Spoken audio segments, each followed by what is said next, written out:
Chapter 8.2 सबसे पहले इसमें हम मान बनाने के लिए सीखेंगे। देखिए, सबसे पहले होता है 0 डिग्री का मान, फिर 30 डिग्री का मान, फिर 45 डिग्री का मान, 60 डिग्री का मान, फिर 90 डिग्री का मान। देखिए, अब मान जहाँ से शुरू हुआ है गिनती भी वहीं से हम शुरू कर देंगे। तो मान 0 डिग्री से शुरू हुआ है तो गिनती भी हम 0 से ही शुरू कर देंगे। 0, उसके बाद 1, 2, 3, 4। देखिए, सबसे पहले 0 डिग्री का मान होता है, फिर 30 डिग्री का, फिर 45 का, फिर 60 का, फिर 90 का। तो हम गिनती भी 0 से ही शुरू कर देंगे। तो 0, 1, 2, 3, 4।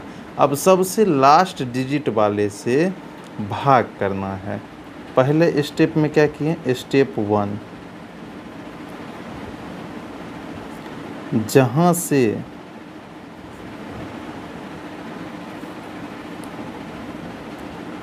मान शुरू होता है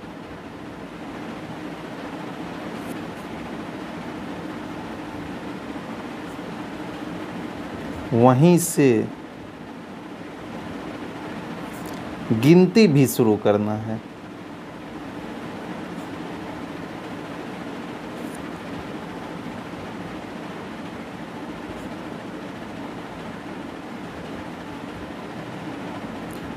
ठीक है, जैसे मान देखिए 0 डिग्री से शुरू हुआ है तो गिनती भी 0 से ही शुरू कर दिया। अब स्टेप 2 क्या कहता है? सबसे अंतिम वाले से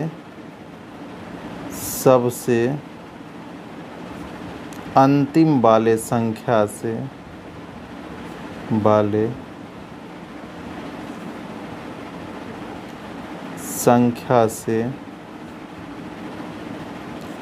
सभी को भाग करना है।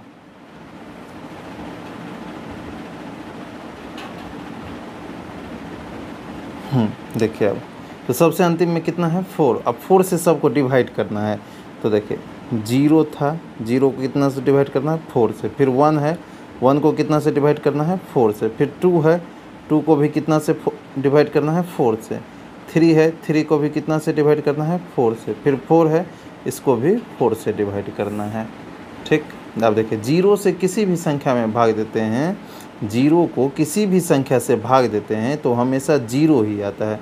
1/4 यहाँ बचा, यहाँ देखिए 2 2 जा 4 कट जाएगा, बचा 1/2।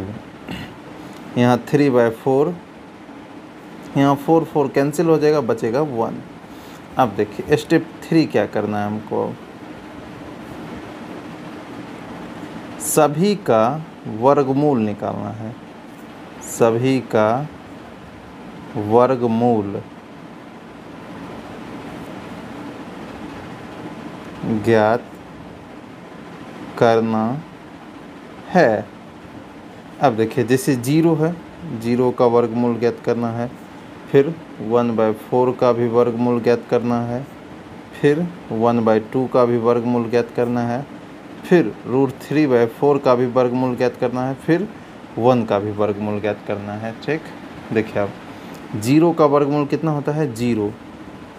अब देखिए 1 का वर्गमूल 1 और 4 का वर्गमूल 2, फिर 1 का वर्गमूल 1 और 2 का वर्गमूल नहीं निकलेगा, इसलिए रूट में ही रह जाएगा। फिर देखिए 3 का भी वर्गमूल नहीं निकलेगा तो रूट में ही रह गया।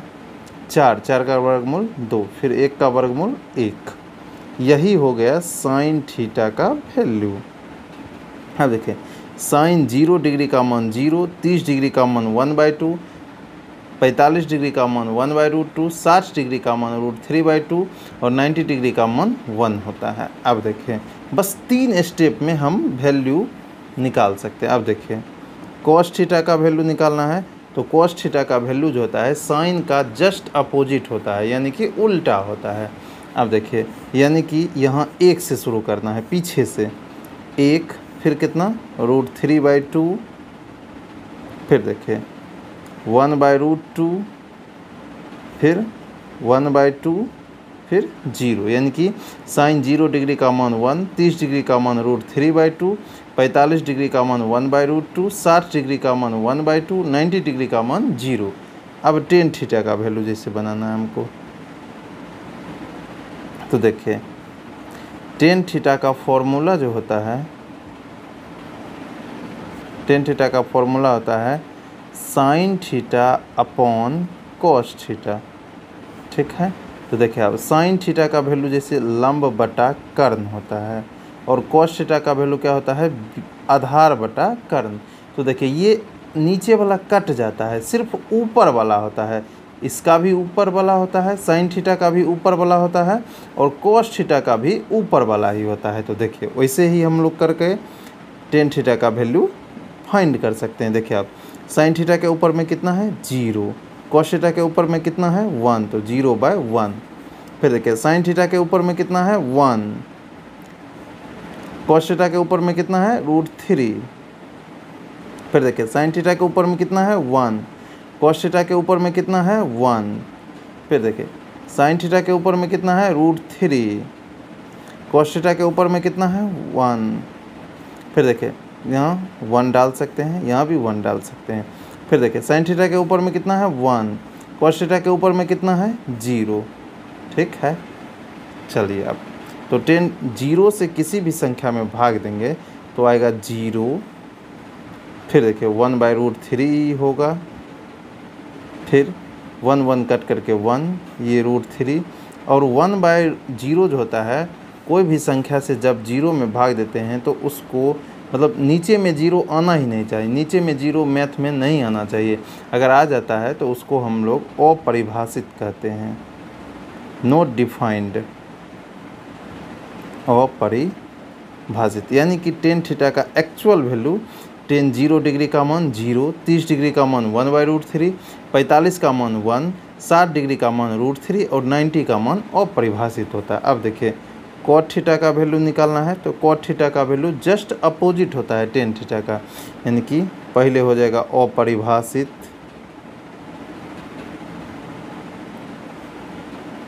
0 डिग्री का कॉट 0 का मान, 30 डिग्री का मान कितना हो जाएगा √3, 45 डिग्री का मान 1, 60 डिग्री का मान 1/√3 और 90 डिग्री का मान कितना हो जाएगा 0।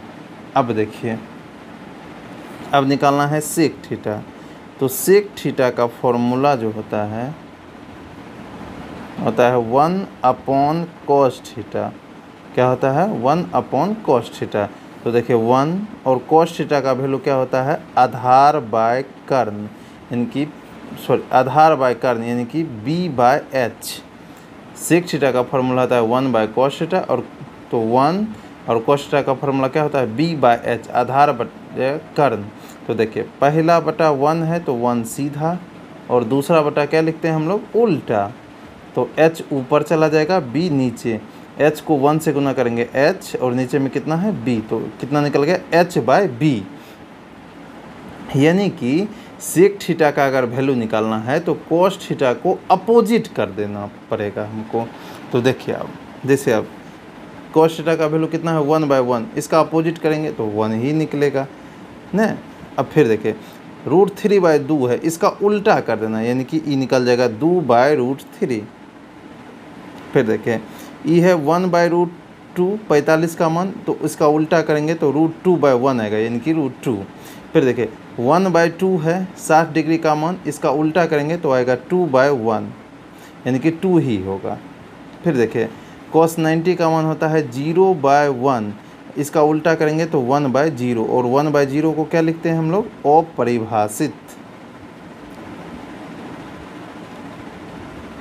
तो यहाँ हम सेक थीटा का वैल्यू भी फाइंड कर लिया। अब कोसेक थीटा का वैल्यू निकालना है अगर, तो जस्ट सेक थीटा का अपोजिट होता है। तो सबसे पहले क्या लिखेंगे अपरिभाषित,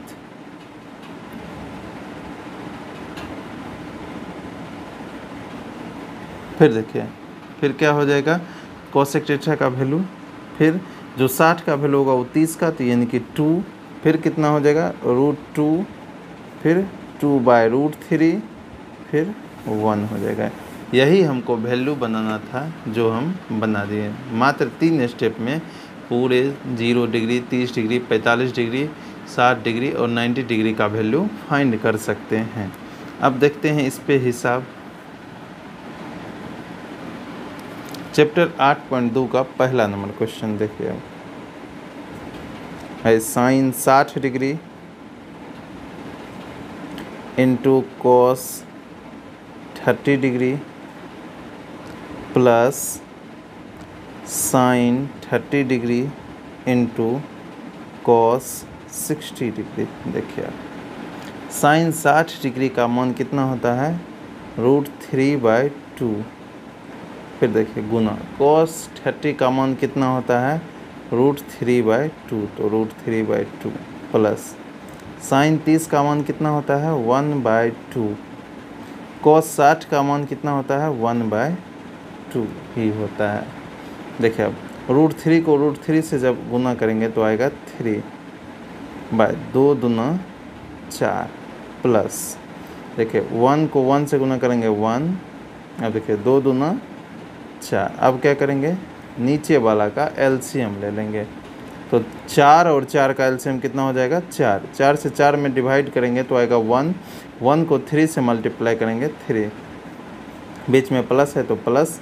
फिर आ गया 4। 4 को 4 से डिवाइड करेंगे 1। 1 को 1 से मल्टीप्लाई करेंगे 1। अब देखिए 3 1 4/4। 4 से 4 कैंसल आउट हो जाएगा, बचेगा कितना, कुछ नहीं तो 1। यही आंसर हो जाएगा। चलिए अब आते हैं हम क्वेश्चन नंबर 2 पर, 8.1 का ही क्वेश्चन नंबर 2। क्वेश्चन नंबर 2 कहता है 2 tan square 45 degree plus cos square 30 degree minus sine square 60 degree. अब देखिए 2 है तो 2 दे देंगे।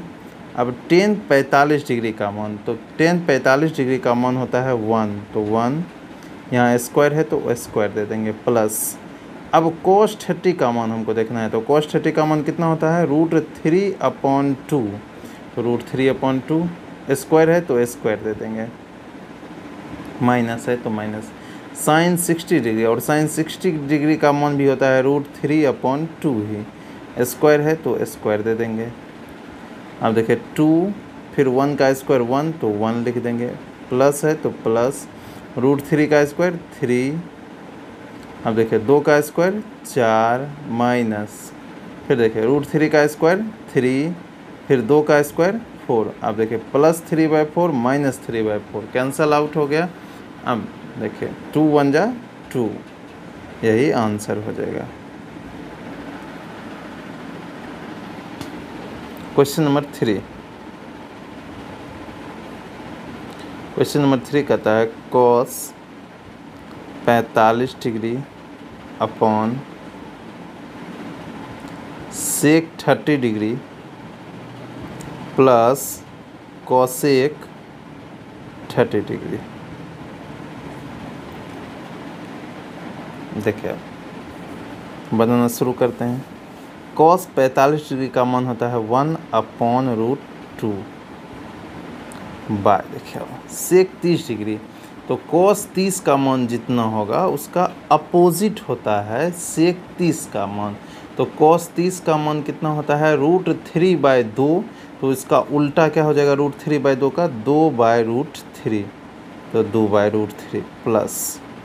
अब देखिए कोसेक 30 डिग्री का मान, साइन 30 का मान जितना होगा उसका उल्टा होगा, तो साइन 30 का मान होता है 1/2, तो इसका हो जाएगा 2/1। चलिए आगे, अब पहला जो ऊपर वाला है 1/√2 उसको कुछ नहीं करेंगे, जैसा है वैसा ही लिख देंगे। अब नीचे में देखिए √3 और 1, √3 और 1 का एलसीएम लेंगे, तो √3 और 1 का एलसीएम कितना हो जाएगा मेरा, √3। अब देखिए √3 से √3 में डिवाइड करेंगे आएगा 1, 1 को 2 से मल्टीप्लाई करेंगे 2, प्लस है तो प्लस दे देंगे। अब 1 से √3 में मल्टीप्लाई करेंगे, 1 से √3 को डिवाइड करेंगे मतलब भाग करेंगे तो आएगा √3, √3 को 2 से गुना करेंगे तो आएगा 2√3।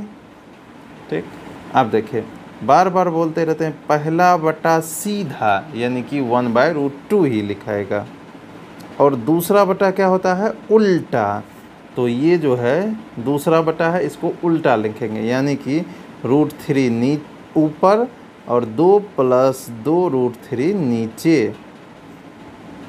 अब देखिए यहाँ पे नीचे में रूट वाला चिन्ह नहीं आना चाहिए, इसलिए हम आगे भी सॉल्व करेंगे। अब इसको √3 को 1 से गुना करेंगे तो आएगा √3।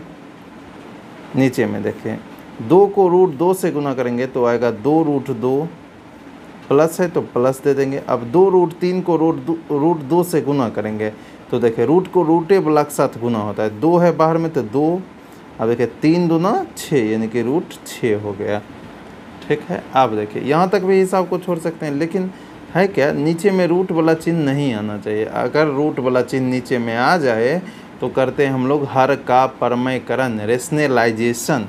तो देखिए यहाँ 2√2 + 2√6 है, तो यहाँ इस रेशनलाइजेशन मतलब होता है अगर बीच में प्लस है तो ऊपर नीचे माइनस से गुना करना, अगर बीच में माइनस है तो ऊपर नीचे प्लस से गुना करना है। तो यहाँ बीच में प्लस है इसलिए ऊपर नीचे माइनस से गुना करना पड़ेगा। 2√2 - 2√6 अपॉन 2√2 - 2√6।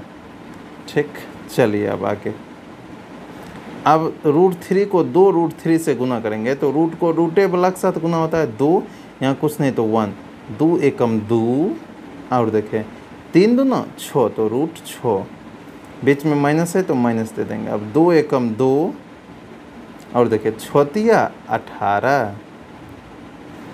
अब नीचे में देखिए 2√2 + 2√6 है, यहाँ 2√2 - 2√6 है, यहाँ 2√2 है। अगर इसको a मान लेते हैं तो यहाँ भी 2√2 है, इसको भी a मान लेंगे। यहाँ 2√6 है, इसको अगर b मान लेते हैं तो यहाँ भी 2√6 है, इसको भी b मान लेंगे। अब देखिए a + b a - b, a + b और a - b फॉर्मूला होता है a² - b², यानी कि 2√2 का स्क्वायर माइनस 2√6 का स्क्वायर। अब देखते हैं आगे, तो 2√6 माइनस 2 है तो 2, अंदर में 18 को हम फैक्टराइजेशन कर देंगे, गुणनखंड कर देंगे। तो 18 क्या लिख सकते हैं हम, 3 × 3 × 2 बाय नीचे में देखिए। अब 2√2 का स्क्वायर, 2√2 का स्क्वायर मतलब 2 का भी स्क्वायर है और √2 का भी स्क्वायर है, तो 2 का स्क्वायर भी करेंगे और √2 का भी स्क्वायर करेंगे, माइनस 2√6 का स्क्वायर मतलब 2 का भी स्क्वायर और √6 का भी स्क्वायर है। चलिए आगे, तो देखिए यहाँ 2√6 माइनस, अब इस चिन्ह को ख़त्म करने के लिए 2 में से 1 लेते हैं, तो 2 3 है तो 1 3 बाहर निकल जाएगा, तो 1 3 बाहर और 2 अंदर में रह जाएगा, तो √2। अब देखिए यहाँ 2 का स्क्वायर 4 और √2 का स्क्वायर कितना होता है 2, माइनस 2 का स्क्वायर 4 और √6 का स्क्वायर कितना 6। अब 2√6 माइनस 3 दूना 6√2 बाय 4 दूनी 8 माइनस 6 चौक 24। आगे देखते हैं, देखिए 2√6 माइनस 6√2, 8 में से 24 घटाएंगे कितना आएगा -16। अब देखिए नीचे माइनस वाला चिन्ह भी नहीं आना चाहिए, तो ऊपर पे कॉमन ले लेते हैं, माइनस भी कॉमन ले लेते हैं और 2 भी कॉमन है, तो -2 कॉमन ले लेते हैं। तो देखिए अब ये -6√2 था, तो जब 2 कॉमन ले लेंगे तो 2 तिया 6 यानी कि 3√2 बचेगा और ये माइनस था इसलिए ये प्लस हो गया। अब देखिए ये प्लस 2√6 है तो अब ये माइनस हो जाएगा, तो 2 कॉमन ही ले लिए हैं तो बचा -√6 और नीचे में कितना था -16, माइनस माइनस कैंसल आउट, 2 8 16, तो कितना हो गया 3√2 - √6 अपॉन 8, यही आंसर हो जाएगा मेरा।